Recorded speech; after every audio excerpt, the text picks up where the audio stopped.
رسول الله. احنا كل دلوقتي شفنا حسام حسن مش كان رايد يلعب مع فرق كبيره ليه؟ هيلعب مع البرازيل يعمل ايه؟ ينشعل نص دستة وفي الاخر يرجع يعيط او يطردوه. لا يا عم الحاج، انا نلعب مع فرق ضعيفه وحماسيه وبعد كده اخد على داني في المغرب وخلاص. اما ما لعب مع فريق والله المنتخب ده اول مره اسمع اسمه، تبع روسيا انا مش عارف ايه النهارده علم عليك. يا عم ده احنا في الشوط كنا هنغلب خمسه يا عم حسام حسن. والله احنا واقفين في الملعب ما حد عارف بيلعب ازاي ولا حد عارف واقف ازاي، وبتخترع في التشكيل ودفاع انت اساسا مش مقتنع بيه بتجيبه ليه؟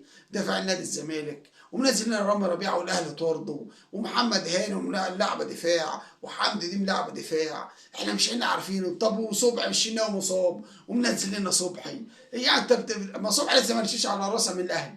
طب يا عم نزل لنا احمد الشناوي مفيش مشكله، منزل واحد قلت اول مره نشوفه. طب منزل لنا فيصل مقتنعين بفيصل. فيصل عامل ايه من يوم ما انت بقالك سنه ونص وبتلعب اسامه فيصل؟ ده عمل ايه واسامه فيصل؟ ما عملش اي حاجه مع منتخب مصر. ما افتكرش عمل اي حاجه مع منتخب مصر. عمل هجمه جاب جون مش شفت منه حاجه. طب بتلعبوا ليه؟ هو حسام حسن هو اللي في دماغه عاوز يمشيه. انا يا عم دماغي كده.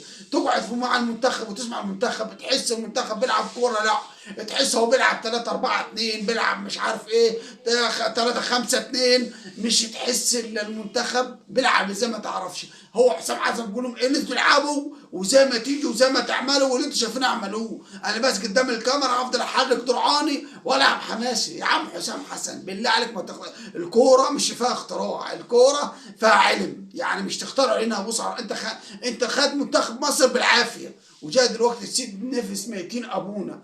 يا عم شو ده هيروح المغرب ازاي ولا هيروح كاس العالم ازاي؟ هيقول لك انا صعدت كاس العالم. هو انت لعبت مع الجزائر ولا غانا ولا الكاميرون كنت صعدت؟